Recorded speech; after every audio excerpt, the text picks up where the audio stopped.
We begin then with that breaking news from France. An Orthodox priest has been shot and wounded in Lyon. The priest was fired on twice as he was closing the church. The attacker reportedly fled the scene. It follows the killing of 3 people at a church in Nice on Thursday. Al Jazeera's David Chater is in Nice. He's with us now. David, talk us through what we know of what happened earlier in Lyon. Yes, this happened at the Greek Orthodox church in Lyon. The priest was just closing the doors, locking up, when an assailant approached with a sawn-off shotgun and let 2 shots off into his abdomen. Neighbors heard those explosions, and then they heard the screaming of the priest. The assailant then ran away without saying anything to the priest.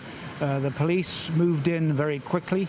They had to treat the priest on the ground first. They had to stem the bleeding, then they have to stop the shock, then they have to give him painkillers but keep him stable there until an ambulance arrived to take him to the hospital. He's now in the hospital, but the gunman and the sawn-off shotgun still at large in the city of Lyon. There's a huge police presence there now.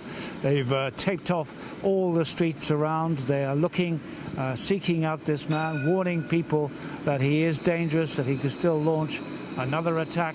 So a really alarming situation there in Lyon, coming just 2 days or so after the attack on the basilica behind me. Yet another Christian symbol being attacked. And this, David, despite the fact that the country has raised its threat level. That's right. What that means, raising its threat level to urgent, that's the top threat level here in France. It's meant that they've put a lot more patrols on the street here around this basilica. I noticed this morning large reinforcements of police with assault rifles. Also on the breach, the Promenade des Anglais, just a few 800 yards or so away from here, there were more patrols. I saw army patrols as well. Now this is not just going on here in Nice, protecting the churches and the schools. It's going on everywhere. They're going to put more than 4,000 more troops as part of Operation Sentinel onto the ground in patrols in France.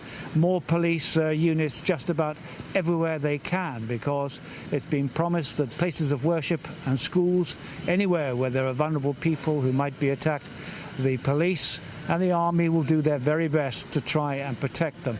But as we've seen in Lyon, that's not an easy task. There are just too many sites that could be attacked. If they're going to be attacked, and they are expecting more attacks, it's a very tough few days ahead, both for the people of France and its security forces and its government. Al Jazeera's David Chater reporting live there from Nice. David, many thanks indeed. Well, protesters in Pakistan's biggest city have burnt effigies of France's president.